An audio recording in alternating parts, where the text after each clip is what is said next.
Halo, selamat datang kembali di penelusuran mendalam kita. Ya, halo. Hari ini kita mau ngulik buku yang menarik banget nih. Thank You for Arguing, karya Jay Heinrichs. Betul, buku klasik soal persuasi itu. Kita fokus ke satu bagian spesifik ya kali ini, bab yang bahas soal gimana sih cara ngontrol volume emosi kita dalam berargumen, Menarik. dan juga satu trik bahasa yang, wah bisa dibilang cukup licin nih, yaitu kalimat pasif. Ya, yang oleh penulisnya dijuluki kebohongan ilmuwan itu kan? Nah, persis. Itu dia. Jadi, misi kita hari ini ya, kita coba bedah bareng deh, gimana ini semua bekerja dalam persuasi. Oke, sip. Supaya Anda semua juga bisa lebih ngeh gitu ya, lebih peka, pas nemuin ini, atau mungkin ya bisa juga pakai secara sadar. Siap, mari kita mulai. Oke, jadi kan biasanya kita mikir kalau mau meyakinkan orang itu ya, adu data, adu logika. Iya, itu yang dipikirkan. Tapi buku ini bilang, wah, jangan lupakan emosi, patos. Katanya krusial banget. Tapi gimana caranya ya? Nah, ini dia. Maksudnya biar efektif gitu. Kan nggak mungkin kita marah-marah nggak jelas atau nangis bombay biar orang setuju kan? Iya juga. Justru, seringkali kebalikannya loh. Konsep kunci di buku ini tuh kecilkan volumenya. Turn the volume down. Oh, dikecilin. Gimana tuh maksudnya? Jadi, Hendricks bilang seringkali justru menunjukkan upaya kita untuk menahan emosi itu malah lebih kena ke audiens daripada kita meluapkannya habis-habisan. Coba bayangin aja, orang yang matanya berkaca-kaca, kelihatan banget nahan tangis, Iya ya. itu seringkali dampaknya lebih kuat dibanding orang yang udah meraung-raung dari tadi. Ada semacam apa ya, kekuatan dalam pengendalian diri yang terlihat itu. Cicero juga suka nih teknik ini katanya. Wah, menarik. Jadi, menahan diri itu kuncinya ya. Tapi, apa cuma itu? Bukannya cara kita ngomong juga ngaruh? Tentu ngaruh banget. Saya ingat di buku itu disebut kalimat yang sederhana, yang lugas, itu justru lebih nendang buat emosi. Kok bisa gitu ya? Bukannya bahasa yang puitis, yang berbunga-bunga, lebih meyakinkan? Nah, ini yang kadang keliru. Justru kesederhanaan itu seringkali lebih efektif buat nyentuh emosi. Oh ya? Bahasa yang lugas, nggak bertele-tele, itu lebih gampang nyambung ke perasaan audiens. Bisa bikin mereka lebih tenang, lebih reseptif. Aristoteles juga udah ngomongin soal timing sama intensitas emosi ini. Dibangunnya pelan-pelan, mungkin lebih keras kalau buat kerumunan besar, tapi harus lebih halus kalau cuma ngobrol satu lawan satu. Oke. Contoh klasiknya kan yang sering dikutip itu Daniel Webster pas bela kampusnya.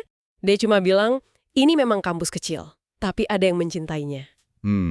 Udah gitu aja. Singkat, sederhana, tapi nusuk ya? Persis. Langsung ke hati. Oke, jadi selain soal ngatur volume emosi tadi, ada satu lagi nih, teknik bahasa yang spesifik banget dibahas. Kalimat pasif. Nah, ini dia. Alat argumen yang ampuh. Di buku dijelasin sebagai cara berpura-pura sesuatu terjadi dengan sendirinya. Contoh paling gampang ya, telah terjadi kesalahan. Bukannya ngaku, saya yang bikin salah. Betul sekali. Dan inilah yang disebut kebohongan ilmuwan. Kenapa ilmuwan ya? Iya, karena sering banget dipakai di laporan ilmiah. Tujuannya biar kesannya objektif, menghilangkan si peneliti sebagai pelaku. Oh. Misalnya nulisnya, pasien jantung yang mengkonsumsi aspirin terbantu. Bukan, kami para ilmuwan membantu pasien dengan meresepkan aspirin.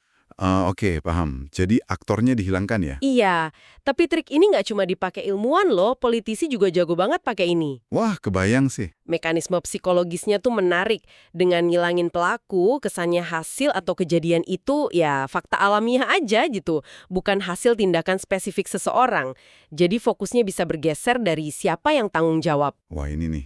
Jadi efeknya double ya. Selain biar kedengaran objektif, ternyata bisa juga buat cuci tangan. Bisa dibilang begitu. Bikin kejadiannya kerasa kayak, takdir aja gitu. Sesuatu yang nggak terhindarkan. Cerdik tapi ngeri juga ya potensinya. Tepat sekali.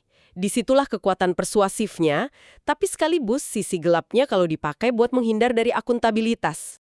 Oke. Nah, selain bikin adem dengan ngilangin siapanya lewat kalimat pasif, ada cara lain nggak sih buat ngatur suhu emosi dalam argumen? Mungkin yang lebih cair gitu. Ada. Pakai humor. Humor itu bisa jadi semacam katuk pengatur emosi yang efektif. Humor ya? Iya, buku ini nyebut beberapa jenis. Misalnya ada wit. Itu humor cerdas yang biasanya muncul dari situasi, observasi yang tajam gitu. Terus ada banter. Ini kayak adu balas omongan yang cepat dan cerdik, kadang malah ngakuin sedikit poin lawan dulu, baru diserang balik lebih telak. Kayak contoh Churchill itu bukan sih? Yang pas dibilang kopinya mungkin ada racun, dia jawab, "Nyonya, kalau saya suami Anda, saya akan meminumnya." Itu banter berarti.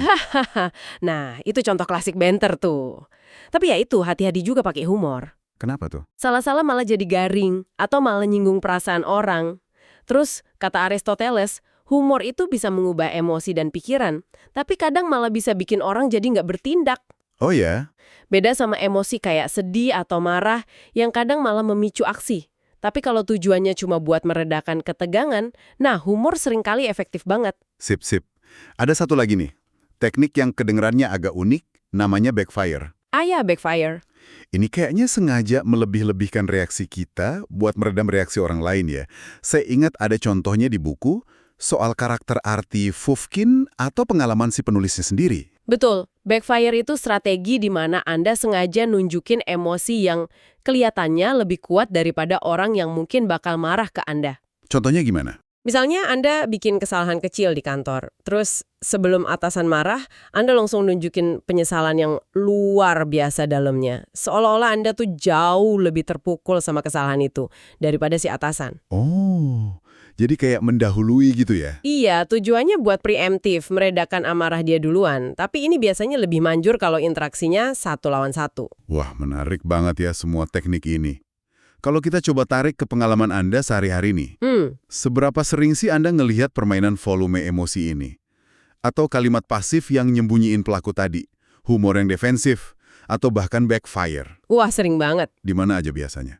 Berita, iklan, rapat kantor, atau jangan-jangan di obrolan warung kopi juga ada. Di mana-mana aja sebetulnya. Makanya kesadaran soal ini tuh penting banget. Pentingnya gimana? Ya, pertama, biar kita nggak gampang terbawa arus manipulasi. Kalau kita kenal triknya kan jadi lebih waspada. Betul juga. Dan kedua, lebih dari itu, kalau kita paham cara kerjanya, kita bisa pakai pemahaman ini buat komunikasi kita sendiri jadi lebih efektif. Dan harapannya, ya, lebih beretika juga, kita jadi paham gimana kata-kata dan emosi itu saling terkait.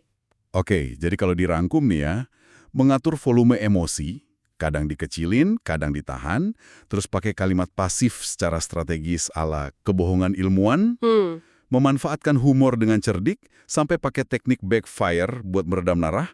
Ini semua tuh alat persuasi yang kuat banget ya dalam komunikasi kita. Tepat sekali. Semuanya adalah alat. Nah, ini mungkin jadi penutup yang bagus nih. Silakan. Pertanyaan buat Anda semua renungkan mungkin ya.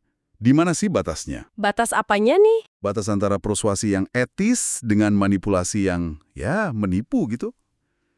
Kapan menenangkan atau membangkitkan emosi ini jadi nggak benar? Pertanyaan bagus tuh. Dan mungkin juga, gimana Anda bisa pakai pemahaman soal volume emosi ini secara konstruktif. Bukan cuma buat menang argumen lo ya, tapi buat membangun pemahaman bersama. Nah, itu dia intinya. Menggunakan alat ini untuk tujuan yang baik. Oke deh, terima kasih banyak sudah menyimak penelusuran kita kali ini. Terima kasih juga. Sampai jumpa di kesempatan berikutnya.